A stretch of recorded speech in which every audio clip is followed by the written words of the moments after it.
आंखों में अगर गुरूर हो तो इंसान को इंसान नहीं दिखता।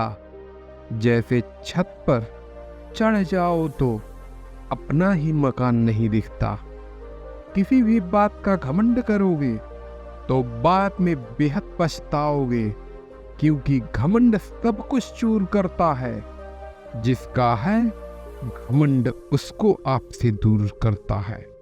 एक बार एक व्यक्ति को अपने पिता के धन संपत्ति पर बहुत ही ज्यादा घमंड था। वह अपने पिता के द्वारा बनाए हुए संपत्ति को और आगे बढ़ाने की कोशिश कर रहा था।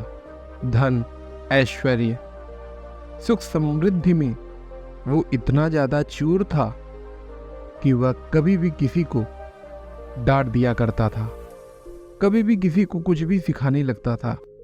बड़ों को सम्मान देना वह बिल्कुल ही भूल चुका था। पिता की तबीयत खराब रहने लगी और उसके पिता ने अपनी संपत्ति उस राज्य के राजा के नाम देने का फैसला कर लिया था। और साथ ही इस फैसले के बारे में उन्होंने अपने पुत्र को जरा भी नहीं बताया था। एक समय वह बूढ़ा व्यक्ति अपनी बीमारी की वजह से मृत्यु को प्राप्त करता है। राजा को इस बारे में पता होने पर राजा ने अपने सैनिकों से आदेश दिया कि उसकी समस्त जमीनें राज्य के अधीन होने की वजह से उसे तुरंत के तुरंत खाली कराया जाए। मंत्रियों ने कहा, महाराज, उसका पुत्र बहुत ही ज्यादा घमंडी है, उसे अपने पिता के इस सुख समृद्धि, इस जमीन पर बहुत ही ज्यादा अभिमान है। तो ऐसे में हमें किस प्रकार उस जमीन को खाली कराया जाना चाहिए? राजा ने कहा, मैं खुद चलकर उस व्यक्ति से बात करना चाहता हूँ, क्योंकि उसे इस बारे में पता नहीं है। अतः हमारा यह कर्तव्य भी है कि उसे समझा बुझाकर ही हमें उन जमीन पर राष्ट्र धर्म को देखते हुए कार्य करना होगा।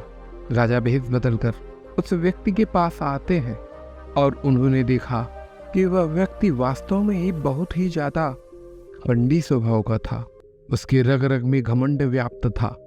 उसने कई बार राजा का अपमान भी कर दिया। राजा अपमानित होकर उस व्यक्ति को अपने असली स्वरूप में आकर अत्यंत क्रोध में उसे तत्काल उस जमीन से हटने के लिए कहा। राजा ने कहा कि मैं निश्चित रूप से इस विचार में था कि इस जमीन में एक छोटा सा भाग तुम्हें देकर तुम्हें अपने रोजी रोटी चलाने का मौका मिलना चाहिए, लेकिन तुम इतने ज्यादा घमंडी हो कि तुम इसके लायक भी नहीं हो। और तुम्हारा असली दंड तो यही होगा कि तुम तत्काल इस जमीन को छोड़ो, इस दुकान को छोड़ो और साथ ही इस राज्य को भी छोड़ो।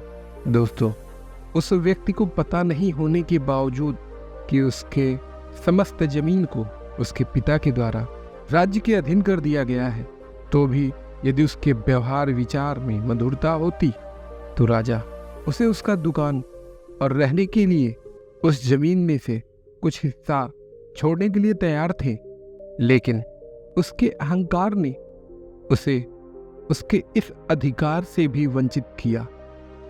और चूंकि अहंकार की वजह से उस व्यक्ति ने अपने पिता के द्वारा किए गए कार्यों को भी ठीक तरह से सीखना उचित नहीं समझा, जिसके परिणाम स्वरूप उसे वह कार्य भी नहीं आता था और साथ ही अपना दुकान, अपनी जमीन को भी खोना पड़ा। इसलिए अहंकार त्याग कर हमें तरलता की भावना से जीना चाहिए, हमें उदारता की भावना से जीना चाहिए, हमारे अपने विचार में मधुरता लानी चाहिए, जिसके परिणाम स्वरूप हम वो सब कुछ हासिल कर सकते हैं जो हम चाहते हैं। और घमंड की वजह से वो सब कुछ खो दिया करते हैं जिस पर हम घमंड किया करते हैं।